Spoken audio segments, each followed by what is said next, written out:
Antari Komisioni Qendror të Zgjedhjeve Alban Krasniqi është me ne në studio për diskutuar lidhur me përgatitjet që Komisioni Qendror i Zgjedhjeve i ka nisur t'i bëjë për shkak të organizimit të zgjedhjeve të datës 7 qershor. Atëherë Alban, mirë mbrëma dhe mirë se ke ardhur. Mirë mbrëma, mirë se ju rigjej. Faleminderit shumë. Na ka rënë shumë shpesh diskutojmë për organizimin e zgjedhjeve. Aktualisht Alban, cilat janë përgatitjet që KSZ-ja po i bën për datën e 7 qershorit? Po, ne sa po janë shpallur zgjedhjet, ne kemi filluar me përgatitjet tona, ku fillimisht kemi bërë planifikimet buxhetore dhe më pas edhe planin e aktiviteteve dhe tashmë të gjitha themi operacionet janë duke vazhduar sipas planit të aktiviteteve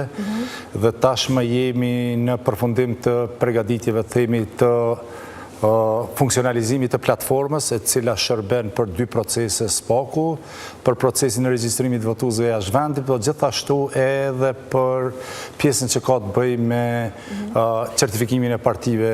politike, sidomos këtyre trejave dhe kandidatëve të tyre sipas afateve të përcaktuara në këtë plan të aktiviteteve. Po, dhe Alban, gjithashtu keni bërë ndryshimin e disa rregullore të brendshme të KSZ-s që kryesisht lidhen me kontrollin e procesit të numërimit, apo për çka po flasim?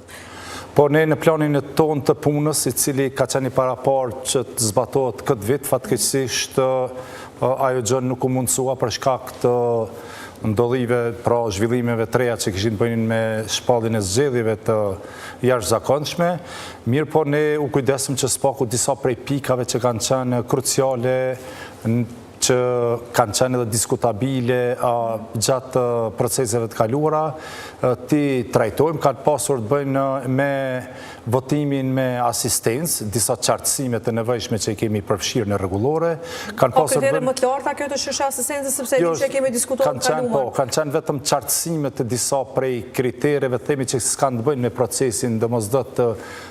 regjistrim votimit, po me disa aspekte që kanë qenë të karakterit teknik-administrativ të KQZ-s, në mënyrë që ajo t'i adresoj më lehtë, po që edhe ndikojnë shumë edhe në, themi, në vlerësimin e zarfeve dhe kohën se kur ato arrinë, sepse kemi pasur themi jemi përballur me një situatë kur në fund vit ka pasur shumë prej shteteve në të cilat është zhvilluar votimi përmes postës për tek ne, ku postat e atyre vendeve kanë qenë në pushime dhe neve na ka krijuar problem kjo situatë, sepse s'kemi pasur themi një bazë mjaftueshme në rregullore që si të veprojmë këtë situatë. Ne natyrisht kemi ndërmarrë veprimet tona përmes vendimeve, po tashmë ato situata i kemi paraparë në vetë rregulloren në mënyrë që të mos ballafaqohemi me vendimarrje të përshpejtuar, po që me kohë t'i trajtojmë të këto. E njëjta është edhe me votimin me asistencë, ku është dhënë një qartësim shtesë për çdo rast mbi atë se kush ka të drejtë dhe si realizohet votimi me asistencë dhe për të cilat natyrisht përmes shërbimeve tona të themi të edukimit votuesve, të informimit votuesve, do t'i bëjmë të qarta edhe për qytetarët, por gjithashtu edhe përmes procesit të trajnimit, do t'i bëjmë shumë të qarta edhe për trupat menaxhuese të zgjedhjeve që do të merren me menaxhimin e zgjedhjeve gjatë ditës së zgjedhjeve. Dhe keni kohë mjaftueshëm sidomos për këtë pjesën e fushatës për të informuar qytetarët për këto specifikacionet e votimit apo jo? Kemi natyrisht në rrethana të tilla kur kemi një kohë të shkurtër, ne jemi dakorduar edhe më herët që sekretariati ta ketë hapësirën e nevojshme, mundësinë që në aspektin e negocimit të kontratave ta ketë një proces të përshpejtuar në këtë drejtim, po gjithmonë duke respektuar ligjet përkatëse në këtë rast ligjin e prokurimit, po që natyrisht do t'jetë sfiduese, por që kësaj radhe besoj që do t'jemi më të përgatitur të mësojmë nga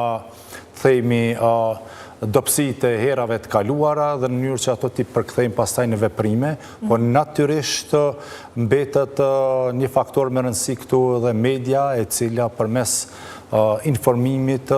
ose bartjes informacioneve tona të ndikoj dhe të shtriji informimin tek qytetarët për sa i përket edhe afateve dhe procedurave të votimit. Po, dhe Alban, me që këtë javë nis edhe procesi regjistrimit të votuesve nga diaspora. Ka ndonjë risi që votuesit nga diaspora do duhet ta dinë dhe apresin që mund të ketë probleme si pam herën e kaluar edhe të bartjes së flet votimeve dhe mënyrës se si u administruan pasaj këto flet votime? Po, për dallim prej herës kaluar, tash janë më të qarta sfidat që mund t'i kemi dhe i kemi adresuar me kohë. Kemi pasur 2 punëtori që kanë qenë mësimet në zona për 2 proceset zgjedhore dhe nga aty kemi adresuar të themi sfidat që i kemi pasur. Natyrisht një pjesë e tyre do duhet të përfshiheshin në një proces të ardhshëm që do t'jetë plotësim ndryshimi i ligjit dhe kjo varet prej vullnetit të aktorëve politik. Po pjesa që ka të bëjë tashmë që është kryesisht administrative, teknike, tashmë është adresuar dhe platforma do t'jetë e gatshme me kohë që qytetarët që janë jashtë vendit gjatë kësaj periudhe të mund të regjistrohen për të votuar në 2 prej formave që ekzistojnë, për të regjistrohen për të votuar në përfaqësi diplomatike dhe të regjistrohen për të votuar përmes postës, siç është rregulluar. Megjithatë ka disa ndryshime sa i përket përfaqësive votimit në përfaqësi diplomatike apo jo, nëse ka numër të vogël kësaj radhe nuk do të ofrohet mundësia në këto përfaqësi. Kemi bërë një kufizim që është i natyrshëm themi dhe justifikueshëm për arsye se atë që kemi mbarë si vendim është që në një qendër votimi, në një shtet të caktuar, nëse numri i të regjistruarve do të jetë 50 e më pak, ne me automatizëm ata votues do t'i njoftojmë që nuk do të organizohet votimi në atë qendër, por se ata mund me automatizëm zgjedhin që të votojnë përmes postës. Dhe kjo është bërë për shkak mungesës së stafit, mungesës... Është çështje teknike administrative komplet, sepse është numër i vogël, është edhe financiare gjithashtu, dhe është vështirë e menaxhueshme, sidomos edhe në proceset zgjedhore kur janë zgjedhjet jashtëzakonshme. Edhe pse në këtë kuadër bin shumë pak, themi, përfaqësi diplomatike apo ambasada, dhe janë disa janë tepër largë edhe numri i bashkëdhetarëve që jetojnë aty është nuk e rrokas shifrën e 100 personave. Dhe kemi pasur raste ku kemi pasur 2, 3, 4 deri 5 të interesuar ndoshta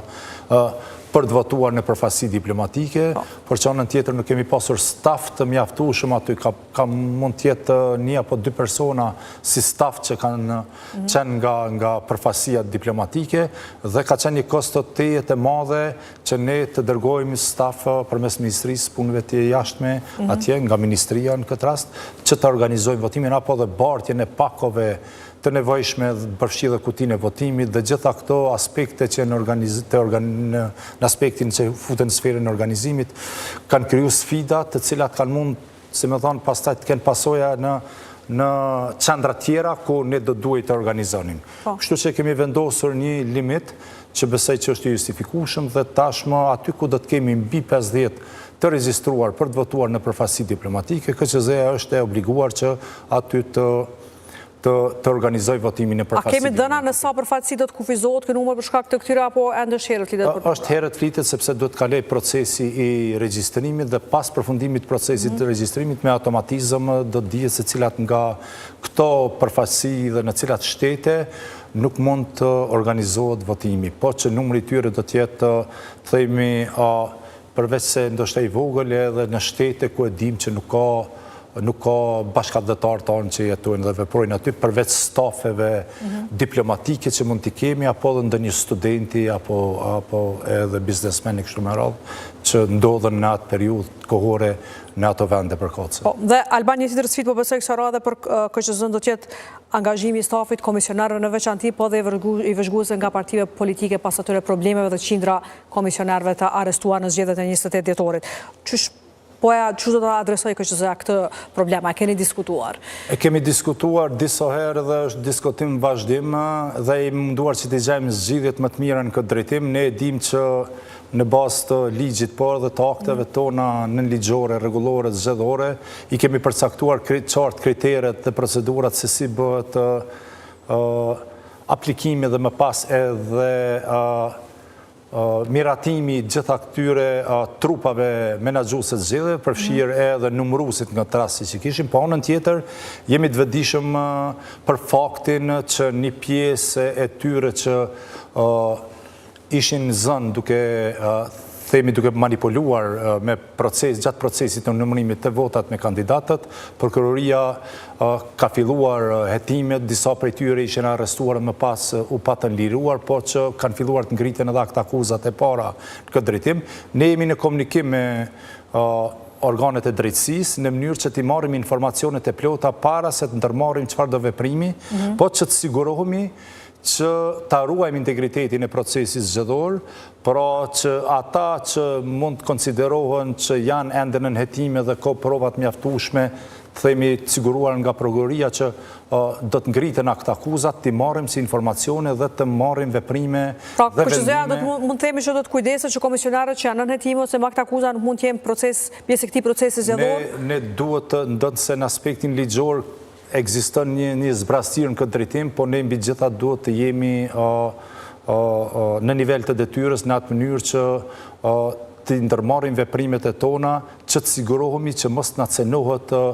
procesi zgjedhor ose integriteti i procesit zgjedhor gjatë periudhës së numërimit, duke rifutur prapë në proces persona dhe individ për të cilat ekzistojnë tash dëshmit mjaftueshme që kanë qenë të involvuar. Natyrisht edhe në këtë studio kam theksuar se një pjesë e këtyre numëruesve thjesht gabimet që i kanë bërë, një pjesë shihet që janë gabime që llogariten si marzhë normale e gabimit njerëzor. Një pjesë e madhe gjithashtu e kalon këtë marzhën, apo jo? Pjesa që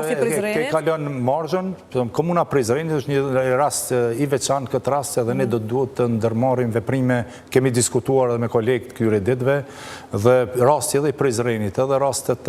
në disa komuna që janë të izoluara, ti trajtojmë me një kujdes të veçantë në mënyrë që të sigurohemi që personat, individet e tillë të mos i përfshijmë fare gjatë procesit zgjedhor, dhe kjo duhet të përcillet deri në gjithë hierarkinë e menaxhimit të themit procesit zgjedhor, sidomos në rastin e Prizrenit. Siç e dini, ne patëm ndërmarrë veprimet e para që ti shkarkojmë antarët e KKZ-s dhe me pas e prokuroria pat ndërmarrë veprimet e saj duke arrestuar zyrtarin ekzekutiv Tonin, pra të KQZ-s që ishte për atë komunë, më pas ishte liruar, dhe ne sapo ti marrim ato informacione edhe nga prokuroria, ne do të veprojmë edhe konform ligjit, po gjithashtu edhe bazuar në të dhënat që na dërgohen nga prokuroria, dhe gjithashtu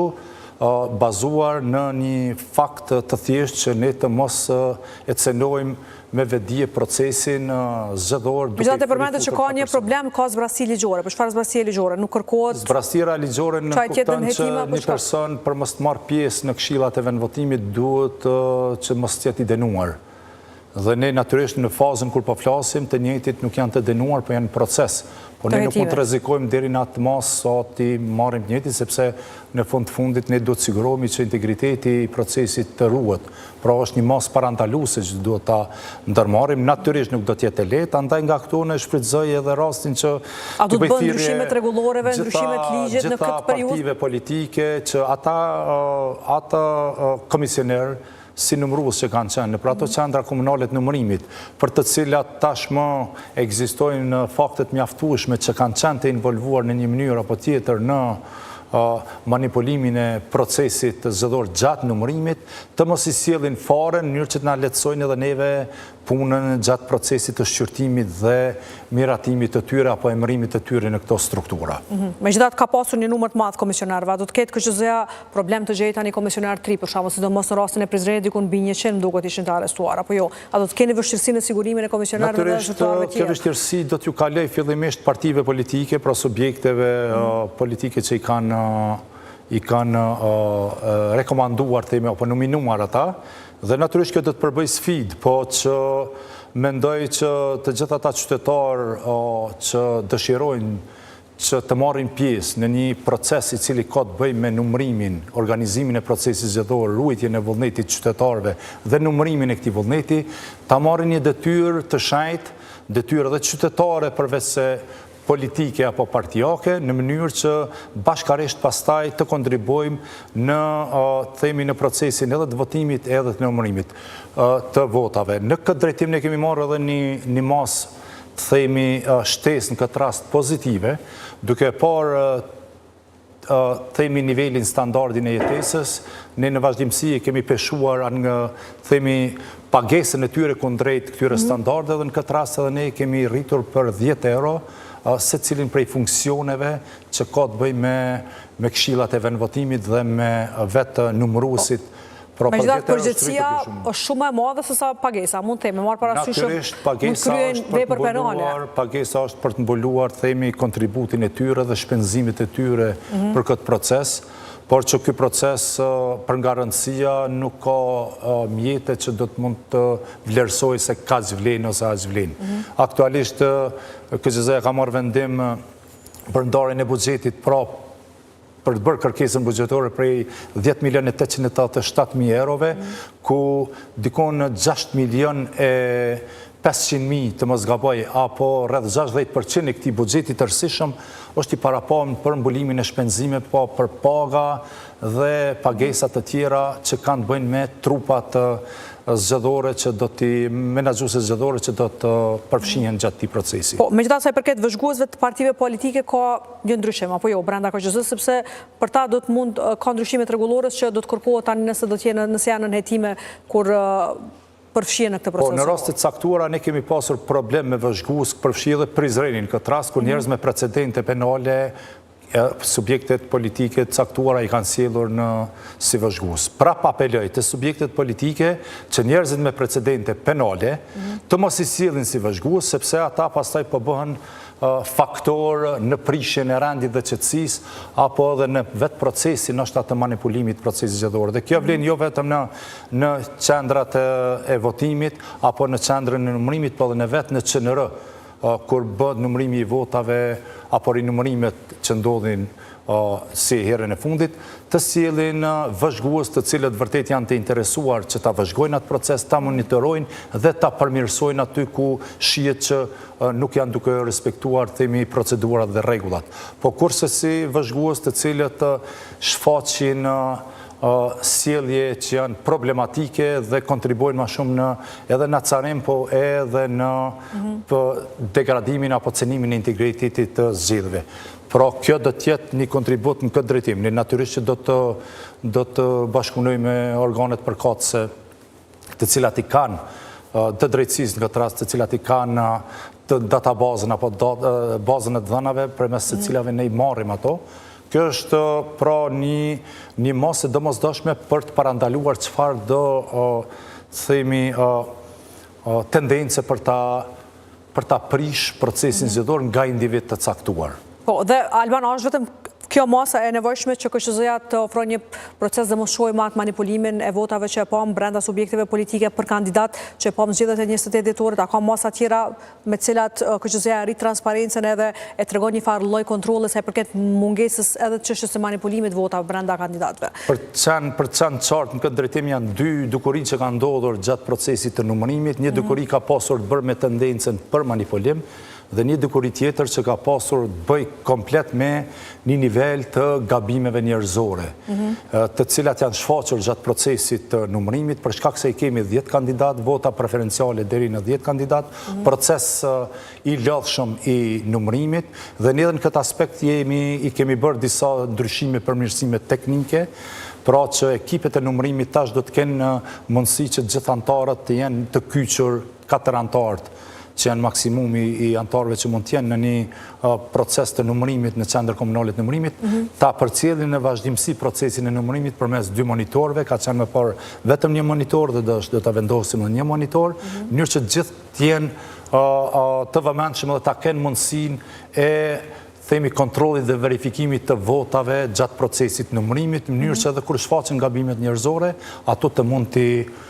përmirësojmë. Ne edhe në qendrën e numërimit dhe rezultateve ka pasur momente gjatë rinumërimit kur ka pasur gabime gjatë numërimit, por që i kemi pasur vëzhguesit, po dhe vetë stafin tjetër aty i cili e ka mbikëqyrë procesin edhe ka mundësu që niveli i gabimeve tjetë në nivel themi ndoshta të shpërfillshëm komplet për gjatë procesit të rinumërimit, që ka bërë rezultatin të sakt edhe të besueshëm për qytetarët. Dhe këtë du të vazhdojmë ta bëjmë duke i gjetur çdo herë format, mekanizmat më të mirë për ta ruajtur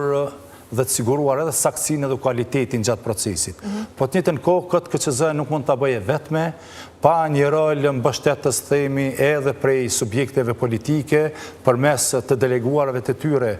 qoftë në trupat menaxhuese të zgjedhjeve si antar të këshillave të vendvotimit, apo edhe si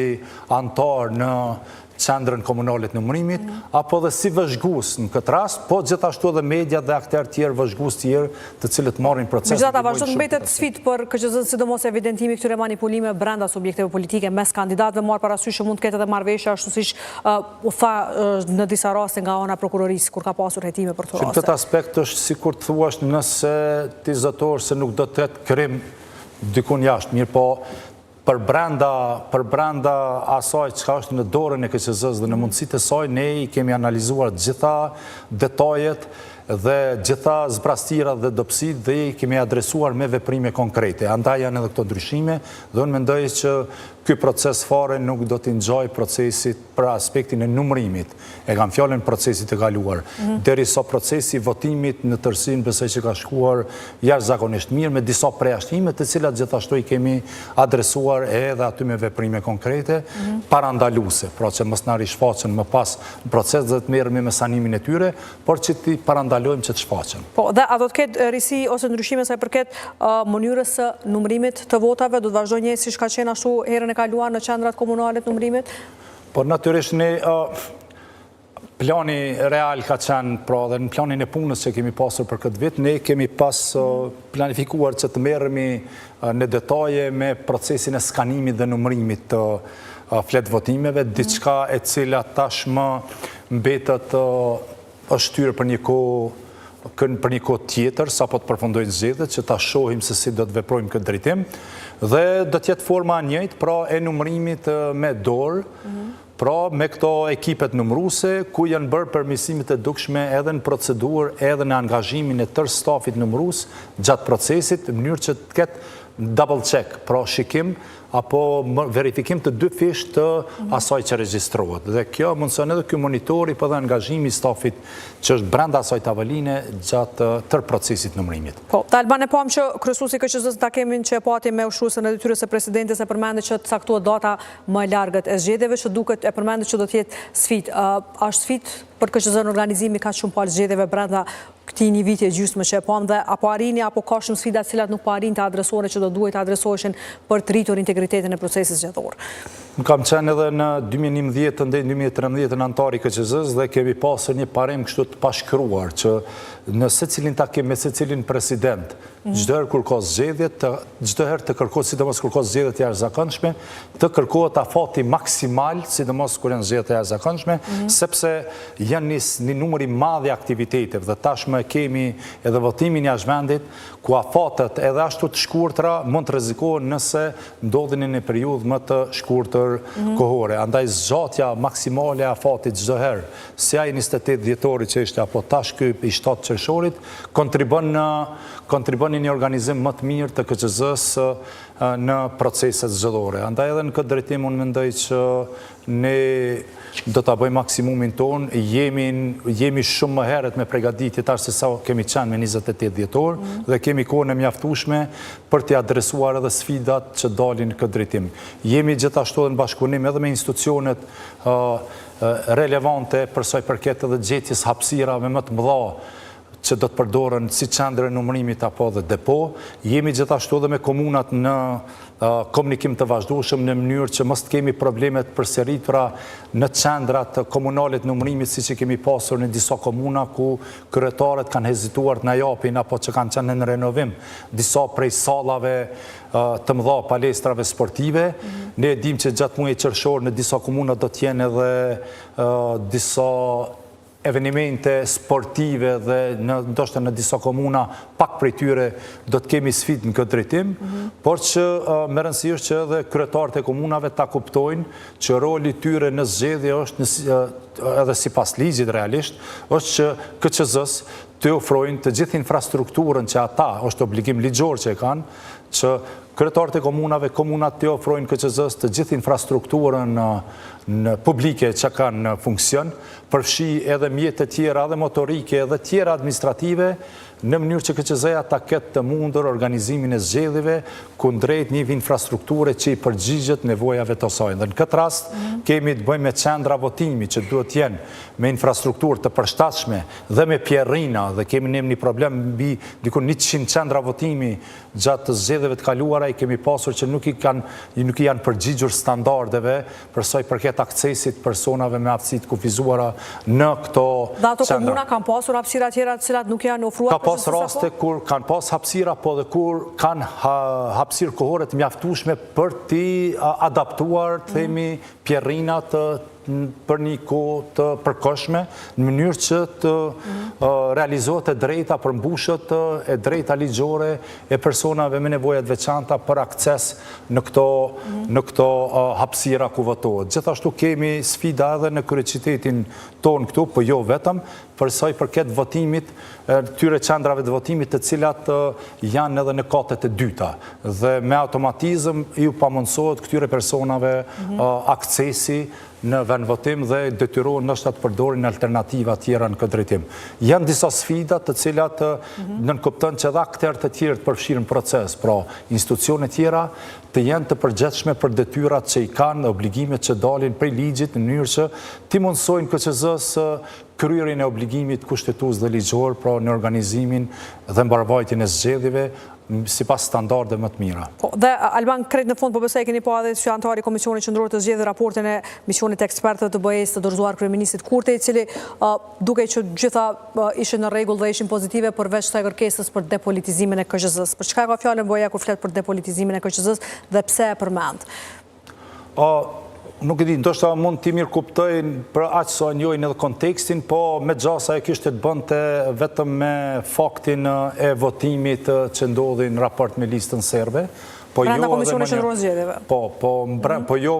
për ndonjë fenomen tjetër, dhe kjo ma shumë se sa background partijak edhe politik, kishte një background të mos adresimit të duhur, të themi, nga institucionet mbi atë që cilat parti dhe cilat kandidat do duhet t'i pranënim na si themi që në kuadër të kuadrit ligjor dhe kushtetues për t'u pranuar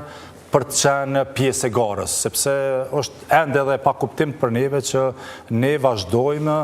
të merremi me lista dhe me subjekte politike të cilat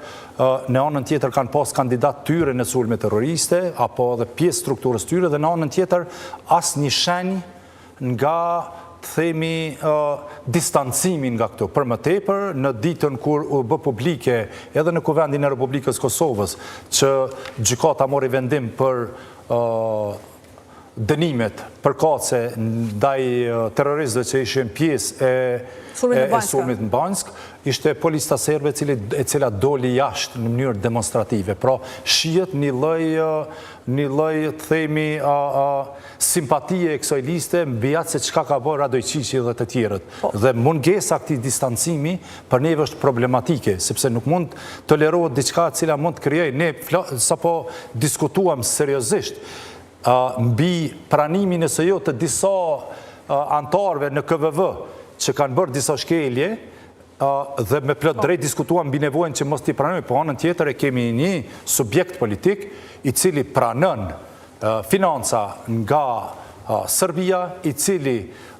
vazhdon të jetë pjesë destruktive të themi në komunitetin serb, duke bërë presion gjatë procesit zgjedhor, dhe i cili nuk distancohet nga aktet të cilat i kanë bërë ish pjesëtarët ose pjesëtarët e kësaj partije. Dhe përkundër reagimeve, Alban, po duket që vendosja do ta ketë përsëri qëndrimin e njëjtë kur vjen çështja e certifikimit listës serbe edhe certifikimi kandidatëve të saj, apo çfarë tani, sepse unë vetëm i potencova ato çka janë si fakte, pra argumente dhe që janë problematike, sepse ne me gjithë raportin që BE-ja sjell dhe diskutimet që i kemi me aktorët jashtëm këtë rast dhe me dashamirësinë që ta kanë, megjithatë çdo herë bëjmë pyetjen se si veprohet tashmë sot kur flasim në shtetet vend që janë anëtarë të BE-s, apo edhe në shtetet që janë në situata të ngjashme si Republika e Kosovës, dhe ju kemi thënë që ka raste të tilla çdo herë kur ka zgjedhje, e kom përmend disa rastin e Moldavis, Estonia apo dhe Rumania, se si kanë vepruar me individ dhe subjekte të cilët konsiderohen që janë të financuara nga burimet e huaja, apo brenda tyre kanë individ apo edhe kandidat të cilët në një farë mënyrë ose tjetër financohen, mbështeten nga ndikimi rus, në këtë rast nga ndikimi ruso-serb në Kosovë. Dhe nuk mund të kemi mendim ndryshe si institucion në raport me këtë. Po, mendoj që këto pjesën kryesore dhe duhet ta merrte edhe të përgjegjësisë edhe gjyqësorin këtë rast, po edhe PZAP-ja, sepse nuk mund të sillemi sikur jetojmë në një ishull të ndarë nga gjitha përvojat dhe praktikat e vendeve tjera, po të sillemi me përgjegjësi, të e pas parasysh edhe rrezikun që shfaqet edhe që mund të shfaqet gjatë procesit zgjedhor. Njëjtë, si po i trajtojmë KVV-t, pa prej asnjë dimensioni etniko politik, por si trupa të cilat janë të thirrur me megjithatë baza ligjore kërkon diçka tjetër apo jo, sepse baza ligjore e lër tash në zbrastje. Kjo është arsye pse PZAP-ja kthen gjatë gjithë kohës vendimin apo jo. Për më tepër te lista serbe dhe veprimet e saj, baza ligjore ka qenë e qartë sepse ligji e jep në të zezë mbi të bardhën që KQZ-ja mund të merë vendime dhe institucionet mund të marrin vendime ta kush e bën që regjistrimin e një subjekti politik, ai që e regjistron. Pra, KQZ-ja mund të bëjë që regjistrimin e një subjekti politik nëse ai ka dështuar të përmbush kushtet, kriteret, standardet, apo dhe ta cënej rendin kushtetues dhe juridik. Dhe nëse ka fakte, pse nuk ka ndodhur deri më tani? Pse nuk është regjistruar nga KQZ-ja? Duhet pyeten vendimarrësit që janë në kuadër të sistemit edhe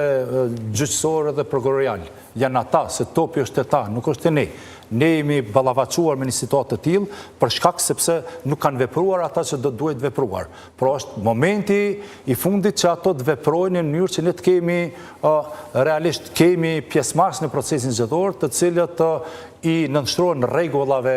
edhe i nënshtrohen edhe kushtetutës edhe rendit kushtetues edhe juridik, nuk e cenojnë atë, distancohen nga aktet terroriste që aktorët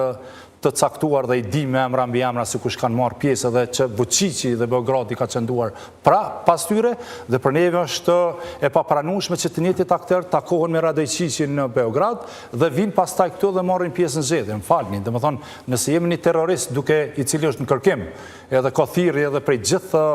gjithë miqve ndërkombëtar, edhe BE-s, edhe Shtetet e Bashkuara të Amerikës, edhe Britanisë Madhe që i njëjti të dorëzohet organeve, pra të dorëzohet në Kosovë dhe të vazhdojë gjykimin ndaj tij dhe të tjerëve,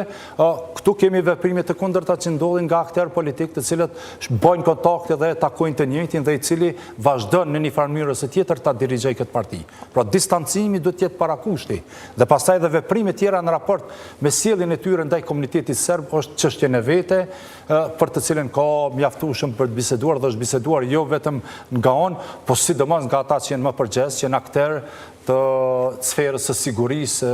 dhe çështjeve drejtave njerëzit të kështu me radhë. Atëherë Alban, faleminderit shumë që ishe sot me ne. Faleminderit ju për ftesën. Faleminderit shumë. Dhe me këtë intervistë japim fund të edicionit. Këtu kanë qenë të gjitha informacionet që kishim përgatitur për këto 60 minuta, ndërsa ju vazhdoni të qëndroni me programet tona. Natën e mirë.